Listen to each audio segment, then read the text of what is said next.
students, in last lecture we have completed two phylums, that is phylum Cnidaria or Coelenterata and second phylum Ctenophora. Okay, now the next phylums that we have to study in this lecture, out of that the first phylum we have to study, that is phylum Platyhelminthes. The name of the phylum is phylum Platyhelminthes. The word platyhelminthes is consisting of two subwords.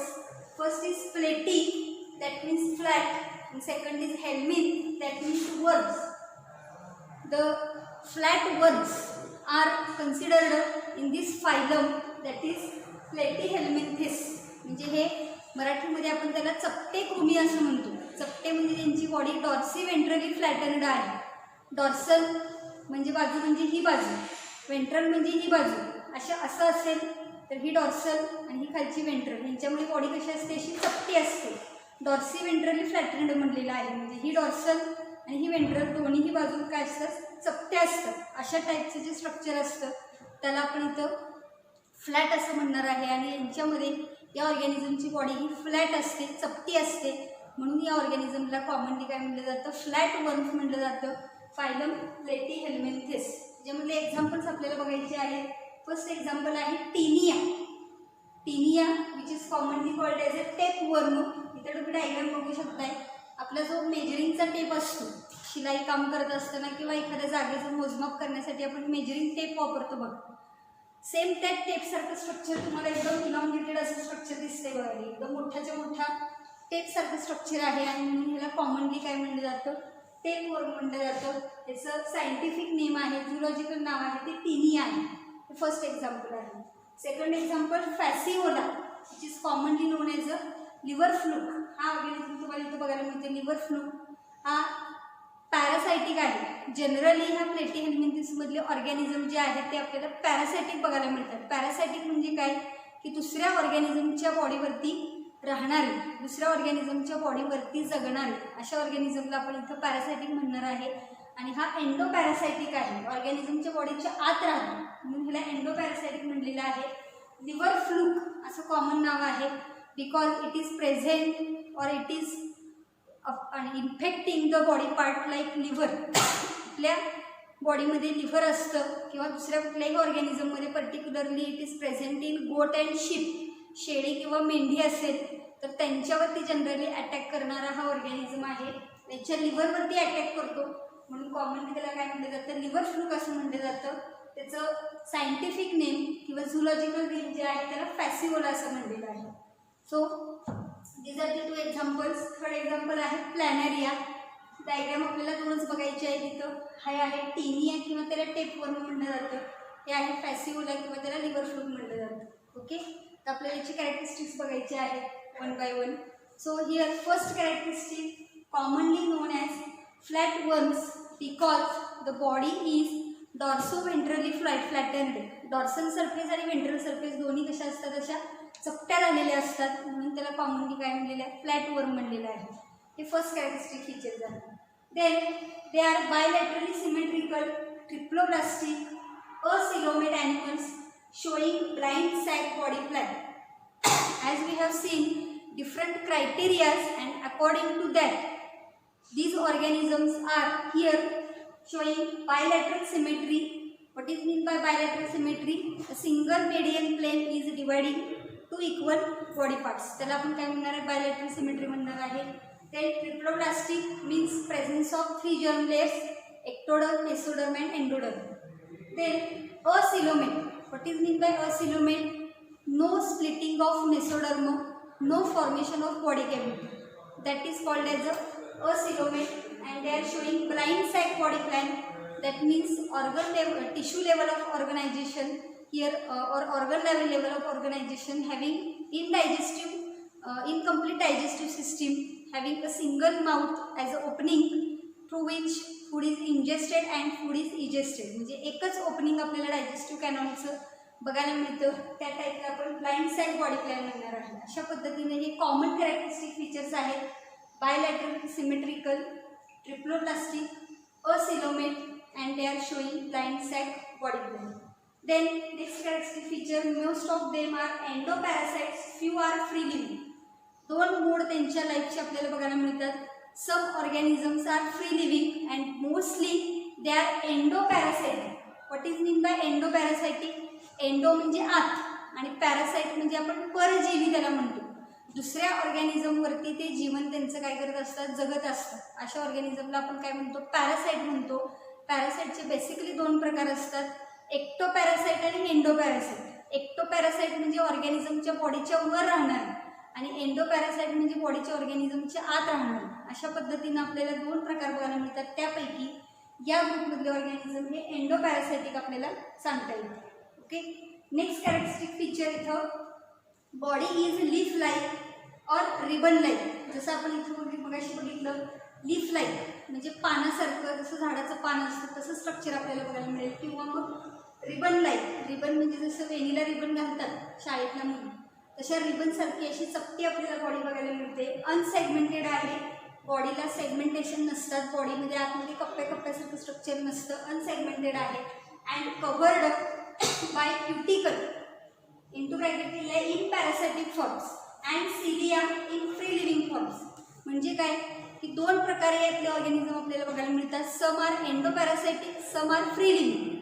If the organism is endoparasitic, the body is covered with the help of a coating that is called as a cuticle.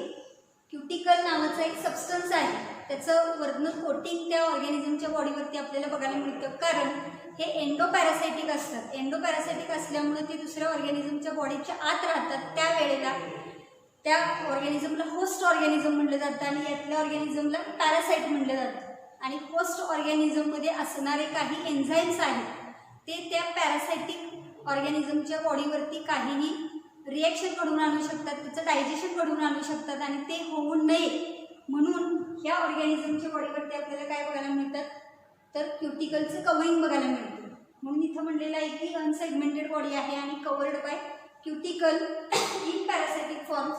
आणि जर free living असेल म्हणजे तो अशाच वातावरणामध्ये freely राहत असेल, कुठल्याही ऑर्गॅनिझमच्या बॉडीच्या आत नाही, तर फ्री लिव्हिंग आहे, तर त्या ऑर्गॅनिझमच्या बॉडीवरती तुम्हाला सिलिया बघायला मिळतात. सिलिया म्हणजे जसं आपल्या बॉडीवरती केस असतात तसं बारीक हेअर लाईक स्ट्रक्चर्स आपल्याला बघायला मिळतात.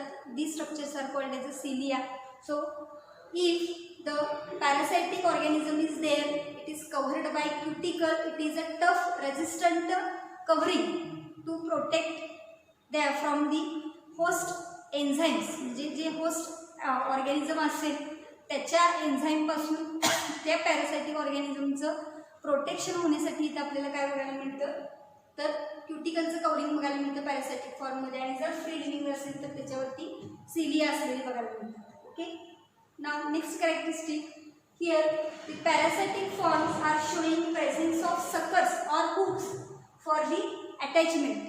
तर ज्या वेळेला हा पॅरासाइटिक ऑर्गॅनिझम एखाद्या होस्ट ऑर्गॅनिझमच्या बॉडीमध्ये राहत असतो त्यावेळेला तो कुठेतरी चिकटून वाढला पाहिजे त्या बॉडीमध्ये, आणि त्याच्यासाठी त्या host ऑर्गॅनिझममध्ये अटॅचमेंटसाठी these parasitic forms or these parasitic animals are showing some structures and those structures are called as a suckers or hooks. त्या स्ट्रक्चरला काय म्हटलं जातं, सकर किंवा हुक म्हटलं जातं. जसं हुक आपण वापरतो अडकवण्यासाठी वापरलं जातं, आपल्या ड्रेसला असतं, शर्टला असतं, पॅन्टला असतं, तशा टाईपचं हुक लाईक स्ट्रक्चर आहे.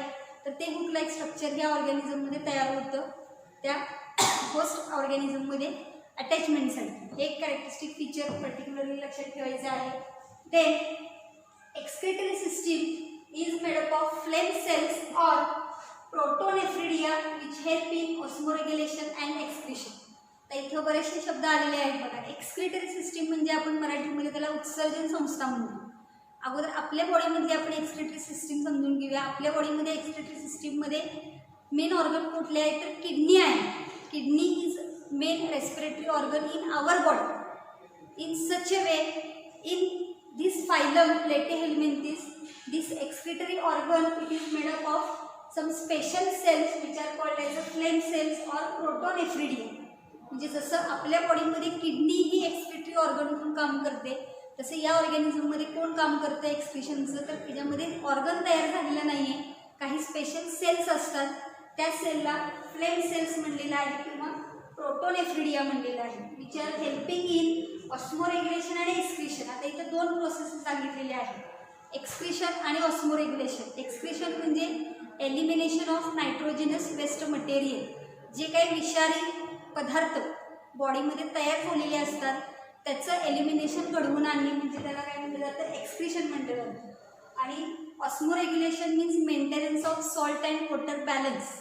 आपल्या शरीरामध्ये सुद्धा जे काय आपण अन्न खातो, जे काय आपण पाणी पितो त्याच्यामुळं क्षार आपल्या शरीरामध्ये जात असतात आणि आपल्या बॉडी फ्लुइडमध्ये, शरीरामध्ये जे फ्लुइड आहे, जो रस आहे आपल्या शरीरामध्ये, त्याच्यामध्ये पाण्याचं आणि क्षाराचं प्रमाण हे मेंटेन्ड असणं गरजेचं आहे. पाणी जास्त असून चालत नाही, क्षार जास्त असून चालत नाही, दोन्ही कसं पाहिजे, इक्वल पाहिजे.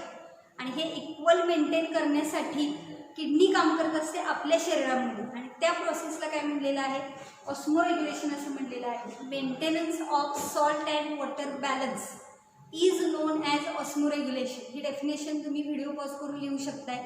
ऑस्मोरेग्युलेशन म्हणजे काय, maintenance of salt and water balance, पाणी आणि क्षार यांचं प्रमाण योग्य राखणे. आणि एक्सक्रीशन म्हणजे काय सांगितलं आता, elimination of nitrogenous waste material, जे आपल्या शरीरामध्ये विषारी पदार्थ तयार होत असतात. नायट्रोजनस वेस्ट मटेरियल त्याला म्हटलं जातं कारण पर्टिक्युलरली त्याच्यामध्ये नायट्रोजन असतो आणि हे नायट्रोजनस वेस्ट मटेरियल शरीराच्या बाहेर काढून टाकणे म्हणजे एक्सक्रीशन असं म्हटलं जातं. अशी दोन्हीही कामं आपल्या बॉडीमध्ये कोण करतं, किडनी करते. तसं ह्या प्लेटी एलिमेंट्रीजमध्ये हे कोण घडवून आणत असतं, तर फ्लेम सेल्स किंवा त्याला काय म्हटलेलं आहे, प्रोटोनेफ्रिडिया म्हटलेलं आहे. Okay, so this is the important characteristic feature of this phylum. Next, nervous system is made up of in the form of nerve ring and nerve cord. तर आपल्या बॉडीमधली नर्वस सिस्टीम आपल्याला माहिती आहे की आपल्याला ब्रेन आहे, पाठीमागे स्पायनल कॉर्ड असतो, अशी एक वेल डेव्हलप्ड नर्वस सिस्टीम आपल्याला आपल्या बॉडीमध्ये बघायला मिळते. पण यांच्या बॉडीमध्ये जर बघितलं तर नर्वस सिस्टीम ही पुअरली डेव्हलप्ड असते.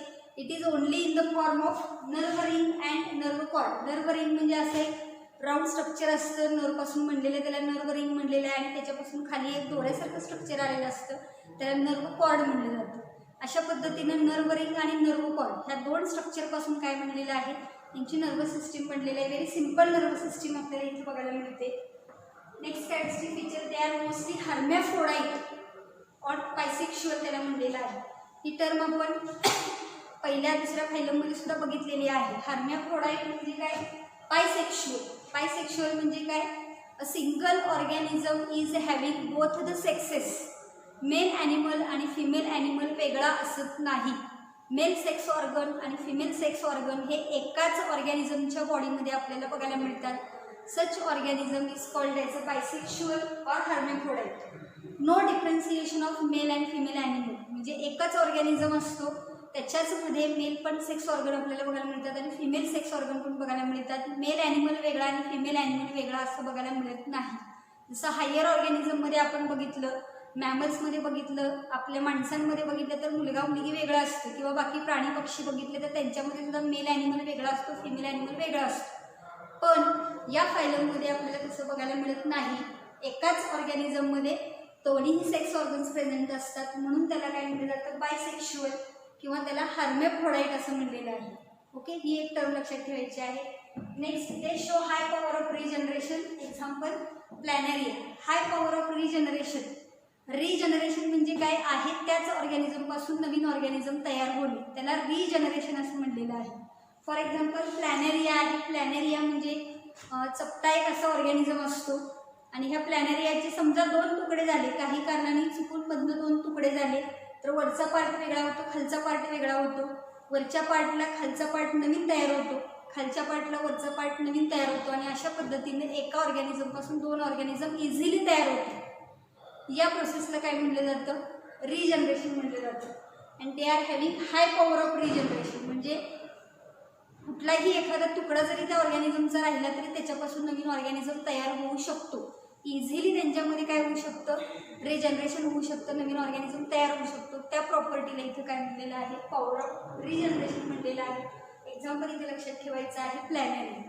Okay, so these are the different characteristic features of this platyhelminthes. यातले जनरल कॅरेक्टरिस्टिक्स पण कुठले आहेत ते आपल्या लक्षात ठेवले पाहिजेत आणि स्पेसिफिक कॅरेक्टरिस्टिक्स की जे फक्त याच फायलममध्ये आपल्याला बघायला मिळतात ते मी अंडरलाईन केलेले आहे. हे दुसऱ्या कुठल्याही फायलममध्ये तुम्हाला कॅरेक्टरिस्टिक फीचर्स बघायला मिळणार नाहीत. की पॅरासायटिक फॉर्म असेल तर क्युटिकलचं कवरिंग असणार आहे त्याच्यावरती, आणि पॅरासायटिक फॉर्मला हुक किंवा आपण काय म्हणू इथं सकर हे तयार झालेले आपल्याला बघायला मिळतील. आणि एक्सक्रिटरी सिस्टीम जी आहे ती एक्सक्रिटरी सिस्टीम फ्लेम सेल किंवा प्रोटोनेप्रिडिया यापासून बनलेली आपल्याला बघायला मिळते. हे 2 महत्त्वाचे कॅरेक्टरिस्टिक फीचर आहेत, हे इथे लक्षात ठेवायचे आहे. बाकी हार्मॅफ्रोडाइट, बायसेक्शुअल हे कॅरेक्टरिस्टिक फीचर आहे जनरल, ते लक्षात ठेवा. आणि असिलोमेट ऑर्गॅनिझम आहे प्लेटिहेल्मिंथिस, हे कॅरेक्टरिस्टिक लक्षात ठेवायचं आहे. आणि बायलॅटरल सिमेट्री आहे, ब्लाइंड साइड बॉडी प्लॅन आहे, ट्रिप्लोप्लास्टिक आहे, हे जनरल कॅरेक्टरिस्टिक फीचर्स आहे. Okay, so I hope you understand this phylum Platyhelminthes. Now we will see the next phylum, that is Aschelminthes, or it is also called as Nemathelminthes. पुढचा जो phylum आहे त्याला Aschelminthes किंवा Nemathelminthes म्हणलेलं आहे. त्याला commonly round वर्म असं म्हणलं जातं. का राऊंड वर्म म्हणलं जातं ते आपण कारण बघणार आहे. त्याचे एक्झाम्पल्स आहेत इथं, ते आपल्याला बघायचे आहेत. सो फायलम Aschelminthes, उच्चार बघा Aschelminthes, आणि त्याच्यानुसार स्पेलिंग आपल्याला लिहिता आलं पाहिजे. Aschelminthes असा उच्चार करायचा आहे किंवा Nemathelminthes असा उच्चार करायचा आहे इथं. सो एक्झाम्पल ॲस्कॅरिस, त्याला राऊंड वर्म म्हणलेला आहे. हुकेरेरिया असा उच्चार आहे बघा, हुकेरेरिया, हुकेरेरिया त्याला फिलारियल वर्म असं म्हणलेलं आहे. एंटेरोबियस, ड्रॅकनक्युलस, अनसायक्लोस्टोमा ज्याला आपण हुक वर्म म्हणणार आहे, एक्सेट्रा. म्हणजे यातले सुद्धा ऑर्गॅनिझम कसे आहेत, वर्म आहे. कृमी त्याला आपण म्हणणार आहे. तर हे राऊंड स्ट्रक्चर असणारे आहेत, गोल स्ट्रक्चर असणारे आहेत, म्हणून कॉमनली याला राऊंड वर्म म्हणलं जातं. यातलं एक एक्झाम्पल आपल्याला माहिती आहे ॲस्कॅरिस, ज्याला राऊंड वर्म म्हणलं जातं. लहान मुलांच्या पोटामध्ये जंत होतं, तर ते जंत होतात म्हणजे जंत हा जो ॲनिमल आहे त्याचं नाव आहे ॲस्कॅरिस. तुम्ही बघितलेला असेल, ऐकलेला असेल, तर तो ॲस्कॅरिस आहे. त्याच पद्धतीनं अजून एक रोग तुम्ही बघितला असेल की हत्तीपाय रोग होतो बघा. हत्तीपाय रोग, पाय जो आहे तो हत्तीच्या पायासारखा असा मोठा झालेला बघायला मिळतो. तो हत्तीपाय रोग ज्याच्या इन्फेक्शनमुळे होतो तो सुद्धा याच ग्रुपमधला ऑर्गॅनिझम आहे, तो म्हणजे हुकेरेरिया, ज्याला फिलारियल निमॅटोड वर्म असं म्हटलं जातं किंवा फिलारियल वर्म म्हटलं जातं. हुकेरेरिया हा ऑर्गॅनिझम आहे. म्हणजे यातले सुद्धा ऑर्गॅनिझम कसे आहेत, पॅरासायटिक आहेत, आणि हे सुद्धा एंडो पॅरासायटिक आहेत. कारण जंत काय होतात, पोटामध्ये होतात. जे ऑर्गॅनिझमच्या बॉडीच्या आतमध्ये आपल्याला हे ऑर्गॅनिझम बघायला मिळतात. किंवा हुकेरेरिया बँक्रोफ्टाय म्हणून ऑर्गॅनिझम आहे. इथं फक्त एकच जीनसचं नाव लिहिलेलं आहे, हुकेरेरिया, ज्याला आपण एलिफंटासिसचा कॉझल ऑर्गॅनिझम असं सुद्धा म्हणू शकतो. एलिफंटासिस म्हणजे काय, हत्तीपाय रोग, हत्तीपाय रोग कॉज करणारा ऑर्गॅनिझम. अशी हे 2 ऑर्गॅनिझमची नावं जनरल तुम्ही लक्षात ठेवायचे. बाकीची काही लक्षात नाही राहिली तरी चालतील. एंटेरोबियस, ड्रॅकनक्युलस, अनसायक्लोस्टोमा त्याला हुकवर्म म्हणलेलं आहे. ओके, हे सगळे एक्झाम्पल झाले. Commonly known as round worms because the body is circular in cross section. ज्या वेळेला आपण त्याचा सेक्शन घेतो, क्रॉस सेक्शन, त्यावेळेला त्याची शेप कसा दिसतो, सर्क्युलर दिसतो, आणि म्हणून त्याला काय म्हणलेलं आहे, राऊंड वर्म असं म्हणलेलं आहे. सर्क्युलर इन क्रॉस सेक्शन म्हणलेलं आहे. ओके, नाव next characteristic feature, they are bilaterally symmetrical, triploblastic, pseudocoelomate animals showing tube within tube body plan. बघा काय काय कॅरेक्टरिस्टिक फीचर आहेत. बायलॅटरल सिमेट्री म्हणजे single median plane dividing 2 equal body parts. Triploblastic 3 germ layers are present, ectoderm, mesoderm and endoderm. Pseudocoelomate म्हणलेला आहे. याच्या अगोदरचा phylum होता प्लेटिहेल्मिंथिस, असिलोमेट होता. इथं सुडोसिलोमेट म्हणलेला आहे. What is mean by pseudocoelomate, mesoderm is incompletely dividing to form a false body cavity, means the body cavity is showing patches of mesodermal cells. Such body cavity is called as a pseudocoel and the organism is called as a pseudocoelomate. हे आपण क्रायटेरियामध्ये बघितलेलं आहे की इथं मेसोडर्मचं complete splitting होत नाही, त्यामुळे काही ठिकाणी आपल्याला मेसोडर्मचे काय बघायला मिळतात, पॅचेस बघायला मिळतात. Such animals are called as a pseudocoelomate animals and these are tube within tube body forms are showing. म्हणजे फर्स्टली इथं organ system level of organization आपल्याला बघायला मिळते. Tube within tube body plan means complete digestive system is present, mouth has a separate opening आणि anus has a separate opening. हे general characteristic features आहेत याचे. Next यातले examples आपण बघूया. इथं ॲस्कॅरिस दाखवलेला आहे बघा. आता तुम्हाला सांगितलं की लहान मुलांच्या पोटामध्ये जंत असतं. मेल अँड फिमेल ॲनिमल याच्यामध्ये वेगळे आहेत. म्हणजे ऑर्गॅनिझम्स आर युनिसेक्शुअल आपण म्हणूया. जसं आपण मगाशी बघितलं प्लेटिहेल्मिंथिसमध्ये की बायसेक्शुअल असतात, हार्मेफ्रोडाईट असतात असं म्हटलं. तसं या ऑर्गॅनिझममध्ये बघितलं तर ऑर्गॅनिझम्स आर युनिसेक्शुअल. मेल ॲनिमल वेगळा असतो, फिमेल ॲनिमल वेगळा असतो आणि तो आपल्याला ओळखता सुद्धा येतो. कारण मेलची लांबी कमी असते, फिमेलची लांबी जास्त असते. मेल शॉर्टर असतात, फिमेल लॉंगर असतात. Okay, so this is the male ascaris, this is the female ascaris. हुकेरेरिया हत्तीपाय ज्याच्यामुळे होतो तो वर्म आहे. हा मेल दिसतोय छोटासा आहे आणि हा फिमेल आहे मोठा दिसतोय आपल्याला. नेक्स्ट इथं एंटेरोपियस नावाचं ऑर्गॅनिझम आहे. हा मेल ऑर्गॅनिझम आहे, हा फिमेल ऑर्गॅनिझम आहे. त्यानंतर अनसायक्लोस्टोमा ज्याला हुकवर्म आपण म्हणलेला आहे, हा फिमेल आहे आणि हा मेल आहे. यातले सगळे ऑर्गॅनिझम या पद्धतीनं आपल्याला दाखवता येतील. नेक्स्ट कॅरेक्टरिस्टिक फीचर इथं सुद्धा mostly the organisms are endoparasitic but few are free living. जसं प्लेटिहेल्मिंथिसमध्ये बघितलं त्याच पद्धतीने इथं most of them are endoparasitic, few are free living and body is covered by tough resistant cuticle. कारण मोस्टली ते काय आहेत, एंडोपॅरासायटिक आहेत आणि एंडोपॅरासायटिक असल्यामुळं होस्टपासून प्रोटेक्शन मिळवण्यासाठी त्यांच्या बॉडीवरती आपल्याला काय बघायला मिळतं, टफ रेझिस्टंट क्युटिकल बघायला मिळतं. हे दोन्हीमध्ये कॉमन कॅरेक्टरिस्टिक फीचर आहे प्लेटिहेल्मिंथिस आणि ॲस्कॅरिसमध्ये. ते एक लक्षात ठेवायचं आहे. Then digestive system complete with a well developed muscular pharynx. Pharynx म्हणजे आपल्या बॉडीमधलं फॅरिंग्स म्हणजे घसा आपण म्हणतो, तसं घशासारखं स्ट्रक्चर या ऑर्गॅनिझममध्ये वेल डेव्हलप्ड तयार झालेलं आहे आणि कंप्लीट डायजेस्टिव्ह सिस्टम आपल्याला बघायला मिळतं. Next excretory system, it is made up of canals or protonephridia or gland cells. जसं मगाशी आपण बघितलं प्लेटिहेल्मिंथिसमध्ये एक्सक्रिटरी सिस्टीम कशापासून बनलेली आहे, फ्लेम सेल्स किंवा प्रोटोनेफ्रिडिया बनलेलं आहे. Such a way the ascaris organisms are showing the excretory system which is made up of canals or it is also called as a protonephridia or gland cells. तिन्ही नावं लक्षात ठेवायची आहेत. कॅनॉल्स, protonephridia common आहे प्लेटिहेल्मिंथिस आणि ॲस्कॅरिसमध्ये आणि ग्लँड सेल्स अशी दोन्ही नावं आपल्याला इथं लक्षात ठेवायची आहेत. नेक्स्ट आहे excretory products are eliminated through the excretory pore. जे एक्सक्रिटरी मटेरियल आहे ते शरीराच्या बाहेर टाकण्यासाठी त्या ऑर्गॅनिझमच्या बॉडीला एक सेपरेट आपल्याला ओपनिंग बघायला मिळते. ॲनस हे एक ओपनिंग असतंच, पण ते डायजेस्टिव्ह सिस्टीममधलं ओपनिंग आहे. डायजेस्शन झाल्यानंतर जे अनडायजेस्टेड फूड मटेरियल असेल किंवा जो स्वतः तयार झालं असेल ते बाहेर टाकण्यासाठीचं जे ओपनिंग असतं त्याला ॲनस म्हणलं जातं. त्याच्यामधून एक्सक्रिटरी मटेरियल बाहेर टाकलं जात नाही. जसं आपल्या पण बॉडीमध्ये आपण बघितलं की आपल्या किडनीमध्ये एक्सक्रिशन होतं आणि किडनीमधून जे युरिन तयार केलं जातं ते युरिन युरिनरी ब्लॅडरमध्ये साठवलं जातं आणि युरिथ्रल ओपनिंगमधून काय केलं जातं ते शरीराच्या बाहेर टाकलं जातं. युरिथ्रल ओपनिंग म्हणजेच एक्सक्रिटरी पोअर आपण त्याला म्हणू शकतो की ते सेपरेट असतं आणि जिथून फिकल मॅटर बाहेर टाकलं जातं ते ॲनसचं ओपनिंग आपण म्हणतो.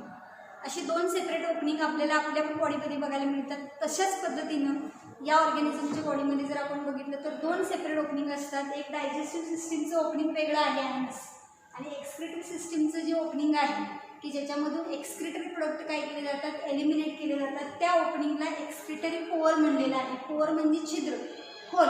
आणि एक्सक्रिटरी पोअर का म्हणायचं तर through that pore excretory material is eliminated outside the body. त्या ओपनिंगमधून एक्सक्रिटरी मॅटर काय केला जातो, बाहेर टाकला जातो, म्हणून त्याला एक्सक्रिटरी पोअर म्हणलेलं आहे. ओके, त्यामुळे हे लक्षात ठेवायचं आहे. हे अंडरलाईन केलेले जे कॅरेक्टरिस्टिक फीचर्स आहेत हे फक्त याच फायलममध्ये बघायला मिळतात, त्यामुळे ते एक्झामच्या दृष्टीने महत्त्वाचे आहे.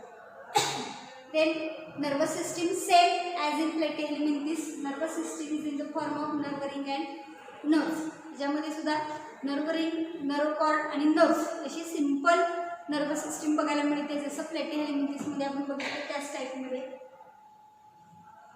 नेक्स्ट कॅरेक्टरिस्टिक फीचर आपण इथं बघणार आहे. Sexes are separate, that is called as a dioecious, that is unisexual. ते दोन टर्म लक्षात ठेवायचे. जसं प्लेटिहेल्मिंथिसमध्ये बघितलं की ऑर्गॅनिझम्स आर हर्मेफ्रोडाईट म्हणलेलं आहे, bisexual. Both sex organs present in a single organism असतील तर बायसेक्शुअल हर्मेफ्रोडाईट म्हणायचं. पण इथं मात्र बघितलं तर सेक्सेस आर सेपरेटेड म्हणलेलं आहे. सेक्सेस कसे आहेत? सेपरेट आहेत. एका ऑर्गॅनिझममध्ये एकच सेक्स ऑर्गॅनिझम प्रेझेंट असतो, दुसऱ्या ऑर्गॅनिझममध्ये दुसरा सेक्स ऑर्गन प्रेझेंट असतो आणि म्हणून याला काय म्हणलेलं आहे? युनिसेक्शुअल म्हणलेलं आहे. युनि म्हणजे सिंगल आणि सेक्शुअल म्हणजे sex organ. Single sex organ present असेल तर त्याला युनिसेक्शुअल असं म्हणायचं आहे. आणि त्याच कंडिशनला इथे एक टर्म वापरलेलं आहे, त्याला डायोशियस म्हणलं जातं. डायोशियस. आणि जे आपण अगोदर टर्म बघितली हर्मेफ्रोडाइट किंवा त्याला बायसेक्शुअल म्हणलं जातं, त्यालाच मोनोशियस अशी टर्म वापरली जाते. तुम्ही किंगडम प्लांटी ज्या वेळेला शिकाल किंवा प्लांटची माहिती ज्या वेळेला घ्याल फर्स्ट सेक्शनमध्ये, त्यावेळेला तुम्हाला ही टर्म पुन्हा जाणार आहे की मोनोशियस कशाला म्हणायचं आणि डायोशियस कशाला म्हणायचं. मोनोशियस म्हणजे both sex organs are present in the single organism आणि डायोशियस म्हणजे काय? Both sex organs are present on different organism. म्हणजे मेल ॲनिमल वेगळा असतो, फिमेल ॲनिमल वेगळा असतो. अशा पद्धतीने इथं सेक्सेस आपल्याला सेपरेट बघायला मिळतात. अँड ते animals R showing sexual dimorphism. तर ही एक टर्म आपल्याला इथे महत्त्वाची आहे की सेक्शुअल डायमॉर्फिझम म्हणजे काय? सेक्शुअल डायमॉर्फिझम म्हणजे त्या दोन्हीही ऑर्गॅनिझममध्ये म्हणजे male organism and female organism are morphologically different. Morphological म्हणजे काय? External features. मॉर्फॉलॉजिकल कॅरेक्टरिस्टिक्स म्हणजे काय? External features. एक्सटर्नल फीचर म्हणजे बाहेरून बघितल्यानंतर तो ऑर्गॅनिझम मेल आहे का फिमेल आहे ते आपल्याला ओळखता आलं पाहिजे. जसं आपल्याकडं आपण बाळ जन्माला आले की मुलगा झाला का मुलगी झाली हे कशावरून ओळखतो? काहीतरी एक्सटर्नल फीचर्स आहेत की त्याच्यावरून लक्षात येते की तो मुलगा आहे का मुलगी आहे. किंवा बाकीच्याही ऑर्गॅनिझममध्ये जर आपण बघितलं तर जे कुत्रा असेल, गाय असेल, म्हैस असेल, शेळी असेल, गाढव असेल, घोडा असेल, तर त्या ऑर्गॅनिझमला आपण बाहेरून बघितलं तरी आपल्याला ओळखता येते की तो मेल ॲनिमल आहे का फिमेल ॲनिमल आहे. याच्यासाठी त्यांच्यामध्ये काहीतरी एक्सटर्नल कॅरेक्टरिस्टिक फीचर्स आपल्याला तयार झालेले बघायला मिळतात. अशा पद्धतीचे जे एक्सटर्नल कॅरेक्टरिस्टिक फीचर हे वेगवेगळे असतात मेल ॲनिमलमध्ये आणि फिमेल ॲनिमलमध्ये. याच फिनॉमिननला काय म्हटलं जातं? सेक्शुअल डायमॉर्फिझम म्हटलं जातं. The organisms are showing different morphological characteristics and they are identified as a sexually different animals. म्हणजे मेल ॲनिमल वेगळा आणि फिमेल ॲनिमल वेगळा. त्या फिनॉमिननला आपण इथं काय म्हणणार आहे? सेक्शुअल डायमॉर्फिझम म्हणणार आहे. इथं सेक्शुअल डायमॉर्फिझम या ऑर्गॅनिझममध्ये काय आहे? मग अशीच आपण डायग्राम बघितलेली आहे की females are longer than mails.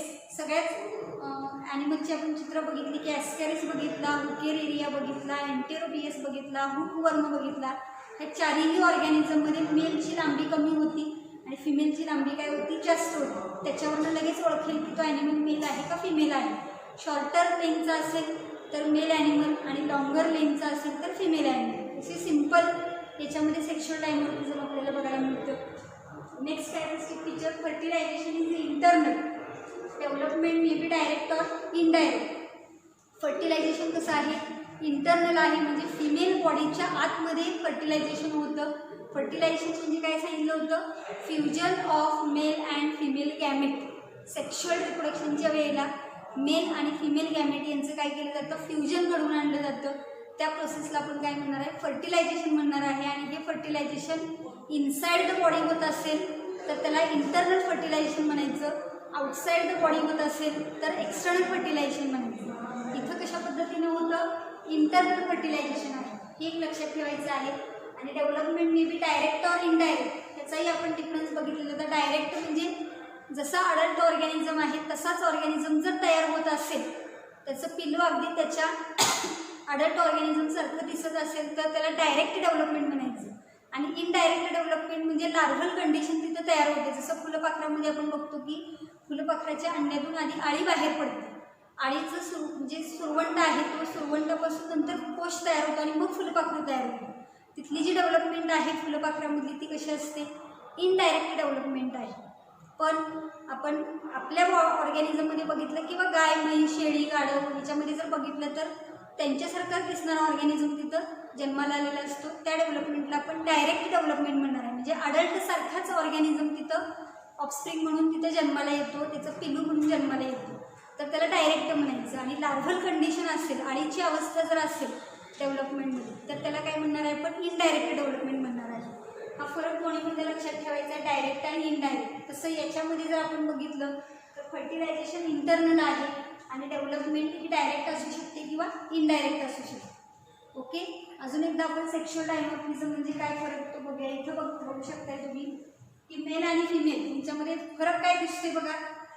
मेलची लांबी कमी आहे, फिमेलची लांबी जास्त आहे आणि मेलचा एक टोक जो आहे तो असा आतमध्ये कर्व झालेला आहे बघा. इथं पण कर्व बघू शकताय, इथं पण तुम्ही कर्व बघू शकता, पण इथं कर्व आहे का, इथं कर्व आहे का, नाही. म्हणजे हे दोन डिफरन्स आहेत की त्याच्यावरून तुम्ही मेल आणि फिमेल ॲनिमल काय करू शकता, ओळखू शकता. एक तर लांबी कमी आहे, लांबी जास्त आहे, आणि दुसरं म्हणजे कर्व पोस्टिरियर एंड असा एक कर्व झालेला आहे, गुंडाळी झालेला आहे. असं इथं आपल्याला बघितलं तर स्ट्रेट आहे, दोन्हीही एंड कसे आहेत, स्ट्रेट आहेत. अशा मॉर्फोलॉजिकल डिफरन्सला आपण काय म्हणणार आहे, सेक्शुअल डायमॉर्फिझम म्हणणार आहे, की ज्याच्यानुसार आपल्याला तो ऑर्गॅनिझम ओळखता येऊ शकतो की मेल ॲनिमल कुठला आहे आणि फिमेल ॲनिमल कुठला आहे.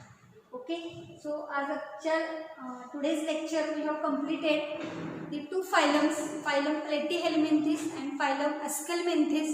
Platyhelminthesला फ्लॅट वर्म म्हणायचं आहे, Ascalmentesला राऊंड वर्म म्हणायचं आहे. दोन्हीही पॅरासायटिक फॉर्म असणारे फायलम्स आपल्याला सांगता येतील. आणि बाकीची कॅरेक्टरिस्टिक फीचर आपण जे बघितलेली आहेत ते तुम्ही तुमच्या वहीमध्ये काय करायचे आहेत, नोट डाऊन करायचे आहेत. आणि अशा पद्धतीने आजच्या लेक्चरला आपण 2 फायलम कंप्लीट केलेले आहेत. The next lecture we will see in the next phylum. So till then, thank you.